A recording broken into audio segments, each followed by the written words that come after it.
हरे कृष्णा कृष्ण कृष्ण हरे हरे, हरे राम राम राम हरे हरे।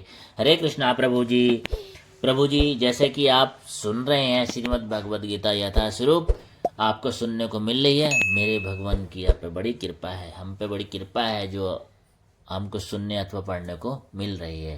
तो कल का जो छोड़ा था आप कंटिन्यू करते हैं। अथ चैनम नित्य जातम नित्यम वा मन्यते मृतम तथापि तुम महाबाहो नैनम सोची तुम हसी। अर्थात भगवान कृष्ण अर्जुन से कहते हैं, किंतु यदि तुम यह सोचते हो कि आत्मा अर्थात आत्मा जीवन का लक्षण सदा जन्म लेता है तथा सदा मरता है तो भी है महाबाहु, तुम्हारे शोक करने का कोई कारण नहीं है। अर्थात सदा से दार्शनिक का एक ऐसा वर्ग चला आ रहा है जो बौद्धों के ही समान यह नहीं मानता कि शरीर के परे भी आत्मा का स्वतंत्र अस्तित्व है। ऐसा प्रतीत होता है कि जब भगवान कृष्ण ने भगवत गीता का उपदेश दिया तो ऐसे दार्शनिक विद्वान थे और लोकायतिक तथा वैभाषिक नाम से जाने जाते थे। ऐसे दार्शनिकों का मत है कि जीवन के लक्षण भौतिक संयोग की एक परिपक्व अवस्था है में ही घटित होते हैं। आधुनिक भौतिक विज्ञानी तथा भौतिकवादी दार्शनिक भी ऐसे ही सोचते हैं। आगे कहते हैं, उनके अनुसार शरीर भौतिक तत्वों का संयोग है और एक अवस्था ऐसी आती है जब भौतिक और रासायनिक तत्वों के संयोग से जीवन के लक्षण विकसित हो उठते हैं। नृतत्व विज्ञान इसी दर्शन पर आधारित है। संप्रति अनेक छठा धर्म जिनका अमेरिका में प्रचार हो रहा है इसी दर्शन का पालन करते हैं और साथ ही शून्यवादी अभक्त बौद्धों का अनुसरण करते हैं। यदि अर्जुन को आत्मा के अस्तित्व में विश्वास नहीं था जैसे कि वैभाषिक दर्शन में होता है तो भी उसके शोक करने का कोई कारण नहीं था। वो व्यर्थ में शोक कर रहा था। कोई भी मानव थोड़े से रसायनों की क्षति के लिए शोक नहीं करता तथा अपने कर्तव्य पालन नहीं त्याग देता। दूसरी ओर आधुनिक विज्ञान तथा वैज्ञानिक युद्ध में शत्रु पर विजय प्राप्त करने के लिए न जाने कितने टन रसायन फूंक देते थे। वैभाषिक दर्शन के अनुसार आत्मा शरीर के क्षय होते ही लुप्त हो जाता है।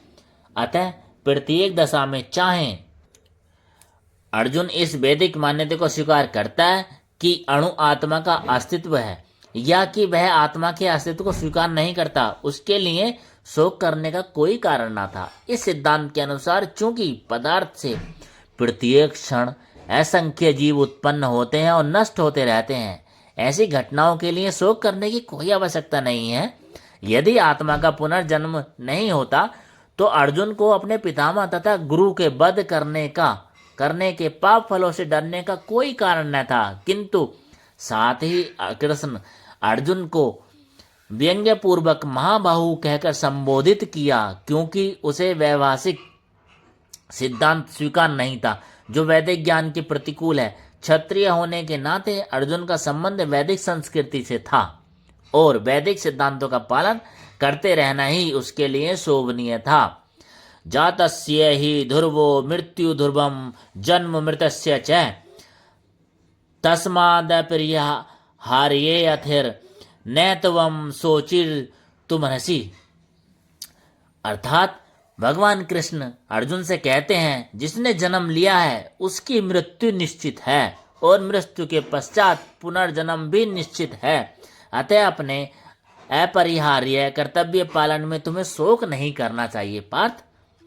अर्थात मनुष्य को अपने कर्मों के अनुसार जन्म ग्रहण करना होता है और एक कर्म अवधि समाप्त होने पर उसे मरना होता है जिससे वह दूसरा जन्म न ले सके। इस प्रकार मुक्ति प्राप्त कर किए बिना ही जन्म मृत्यु का यह चक्र चलता रहता है।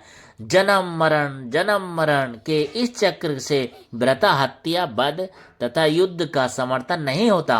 किंतु मानव समाज में शांति तथा व्यवस्था बनाए रखने के लिए हिंसा तथा युद्ध अपरिहार्य है।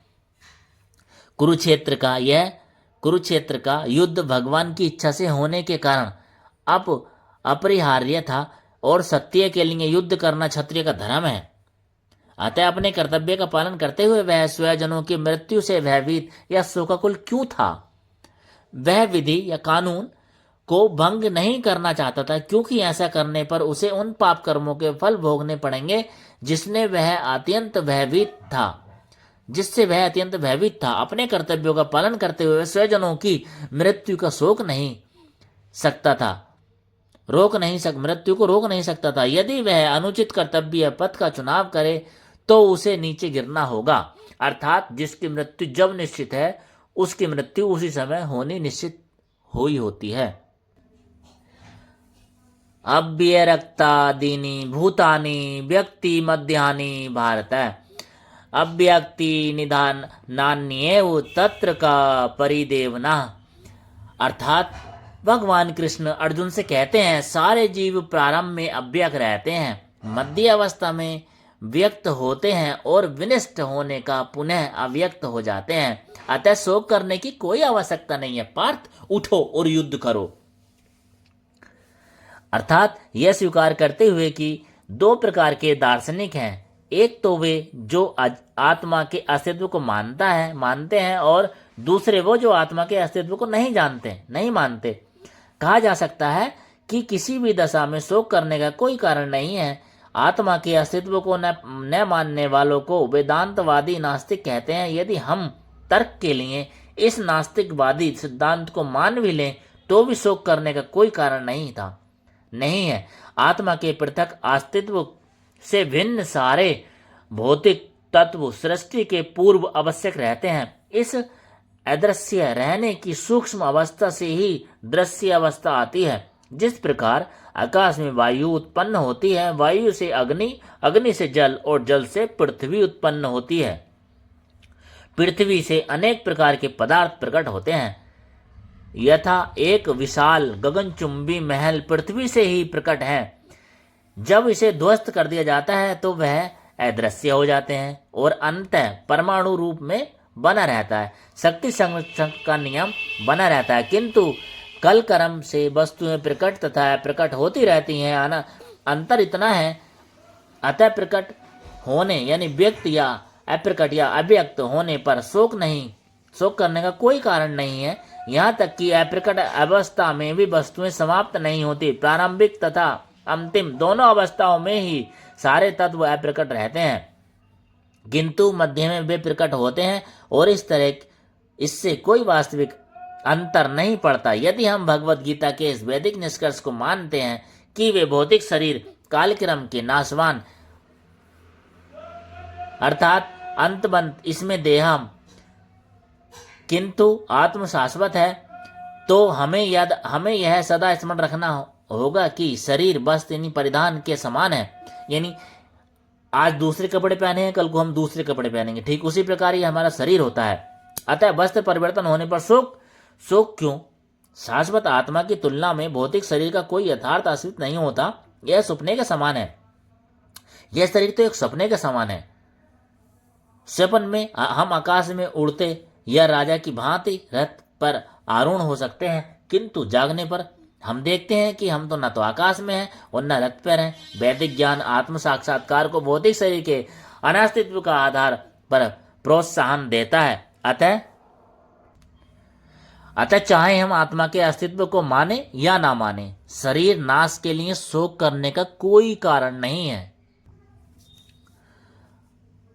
आश्चर्यव्रत पश्यति कस्यचतनम आश्चर्यवत बदति तथैव च अन्य आश्रवत च अनेव अन्य शृणोति श्रुतवानम वेद च एव कसित।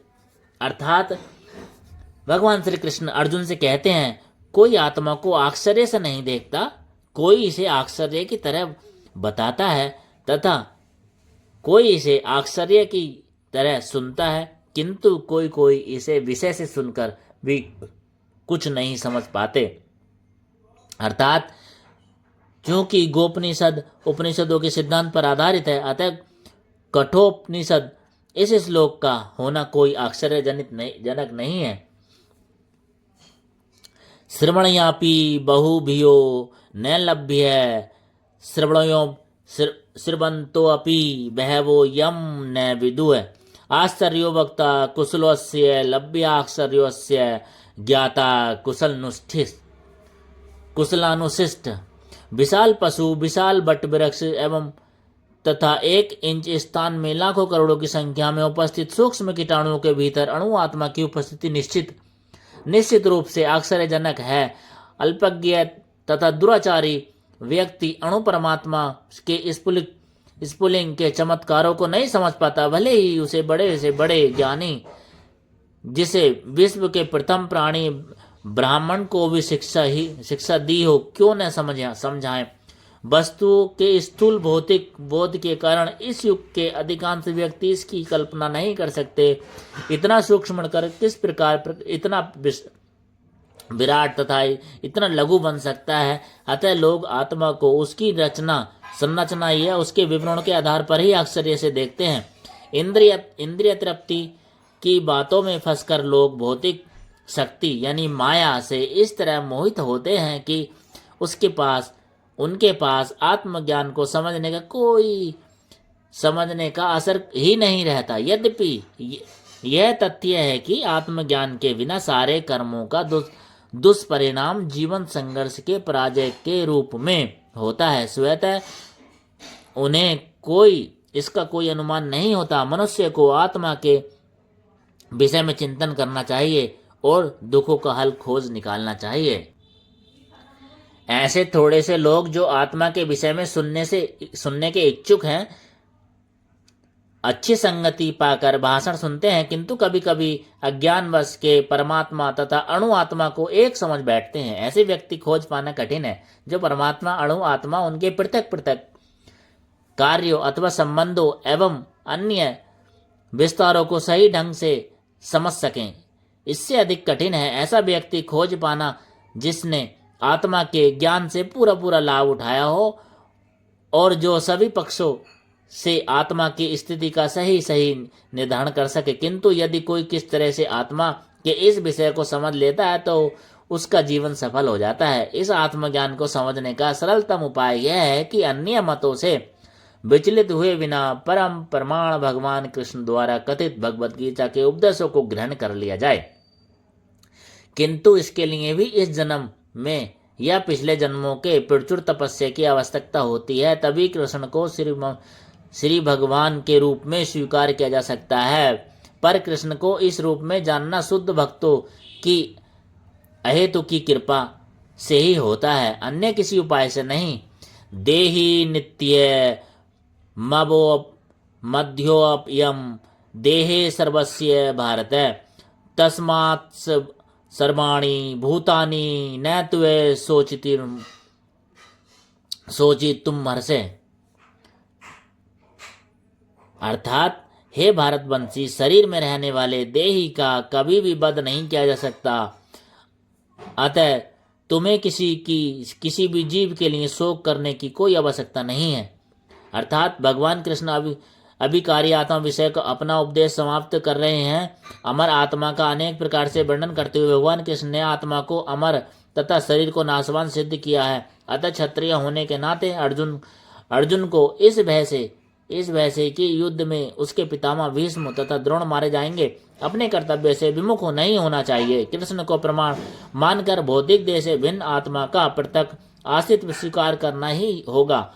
यह नहीं है कि आत्मा जैसे कोई वस्तु नहीं है या कि जीवन के लक्षण रसायनों की अंतःक्रिया के फलस्वरूप एक विशेष अवस्था में प्रकट होते हैं। यद्यपि आत्मा अमर है, किंतु इससे हिंसा का प्रोत्साहित नहीं किया जाता।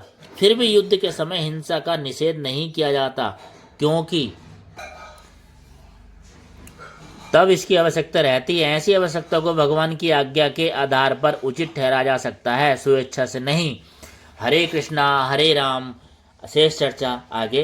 हरे कृष्णा कृष्ण कृष्ण हरे हरे, हरे राम राम राम हरे हरे। हे भगवान कृष्ण जी, त्रुटि हो जाती है हमसे पढ़ने में, क्षमा करना।